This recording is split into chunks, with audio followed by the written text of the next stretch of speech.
see. I think she's the least broken of the three of them. Like, well, see, I don't know.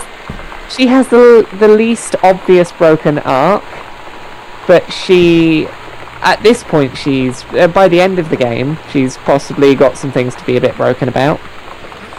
I mean, but that's also, I think, playing as her, you kind of get a different feeling of it. And this is when I was like, okay, the zombie apocalypse is here. No.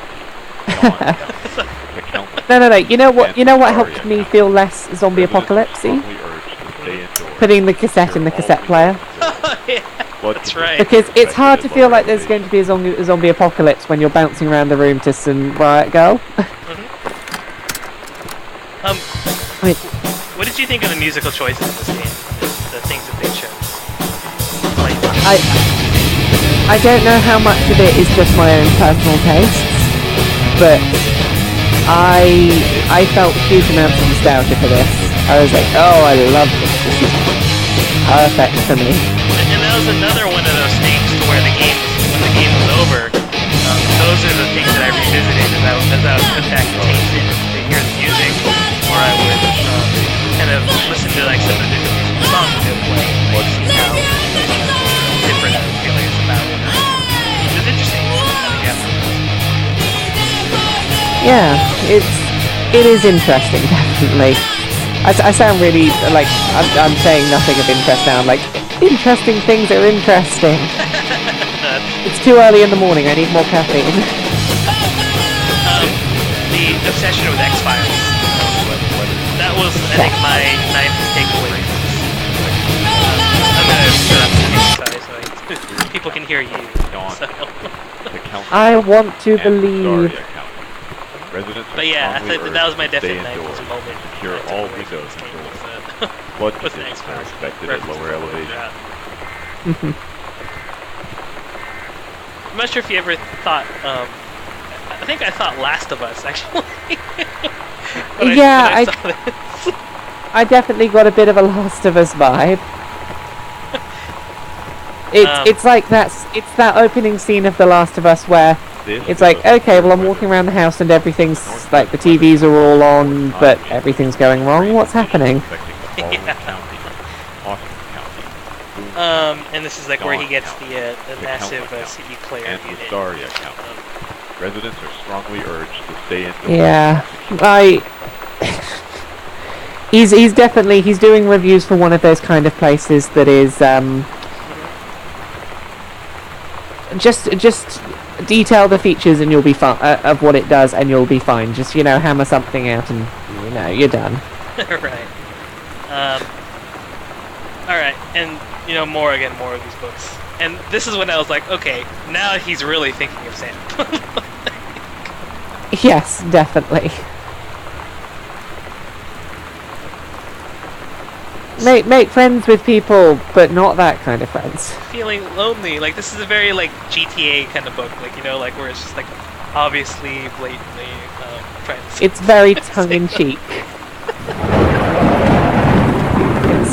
You know that feeling? It's a piece of the cake first to moment make you friends. see someone, it's like they have a big gold star around them. That's you have to get to know them. That sums up. Well, there's this girl. I think she's a senior. She's usually dressed kind of punk. But sometimes I see her in this, like, army uniform. And she's always drawing in this notebook. Looking so intense. I had no idea how I would ever, like, have an excuse to talk to her. Till I noticed she and her friends hang out and play Street Fighter at the 7-Eleven every day after school. So I think it's the first instance where we see, oh my gosh, her name escapes me. Sorry. Lonnie. Yeah, Lonnie, I'm sorry. That's fine. No, can I just say, at this point, this is where I knew the reveal that's coming up. That was enough for me that I saw that, I was like, yep, there's this girl. Okay, I know what's coming.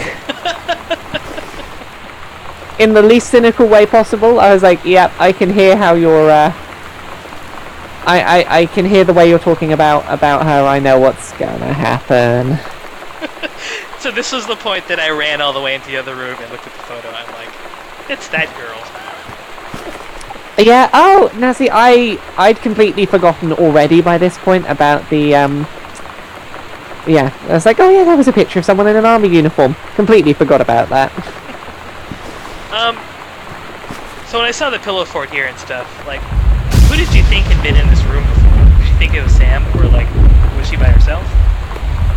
I thought it was Sam, but it also it told me a lot about her, I think, because it seemed like something a younger person that would do than how I'd pictured her age-wise.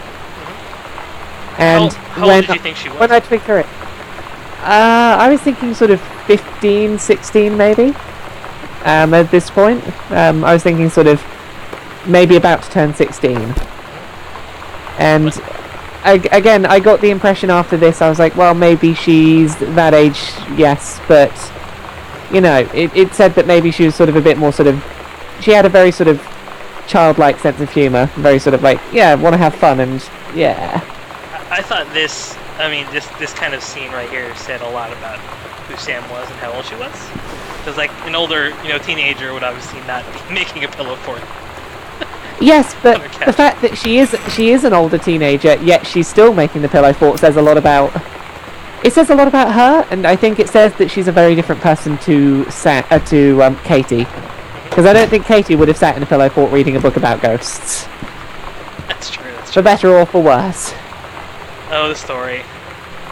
I thought this was the cutest thing about this entire game.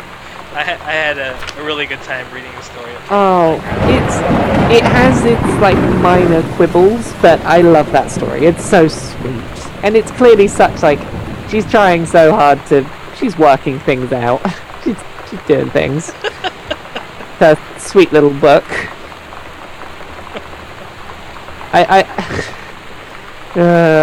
Captain. I just like that relationship between Captain Allegra and the first mate, and like how it kind of meshes, I guess, with her own like kind of growing up story. Like the plot kind of changed as she kind of learned a little bit more about who she was herself. Yes, definitely. I'm tweeting out the live stream again, so more people need to come watch. I'll give him credit. It is really early there in the UK, and it's either really early or it's really late. It's some weird time. That's all right. We'll call this the pilot episode. So that's fine.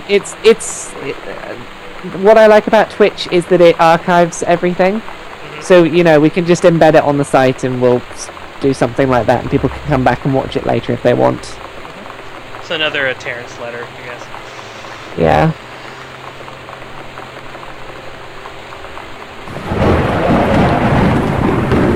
I wish people would do this to me. Be like, oh yeah, there's a publication that's looking for reviewers. Just, I'll put you two in contact. There you go. You're done. Do some reviews. I was thinking about, so this is the way they did it in the 90s. I mean, that must be terrible to have to wait, like, to send your pitch letter. Total writer thing, I guess we're talking about here. Yeah. Have to send your pitch letter and wait weeks for them to, like, mail you back. Well, that's it. You've got to wait, like, a couple of days for the letter to get to them. You've got to wait for them to get through their stack of physical paperwork. They've got to find time to write a physical response. Then another couple of days to send it back.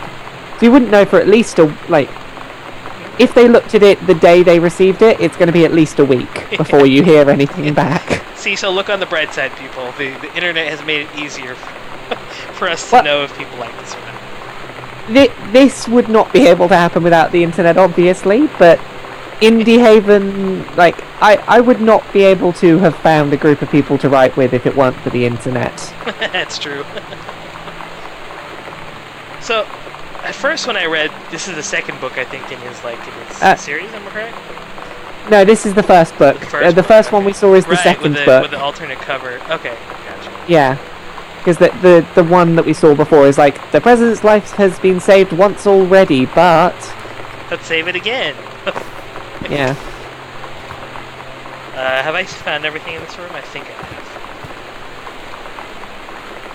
I think so. I can't think of anything important you've missed.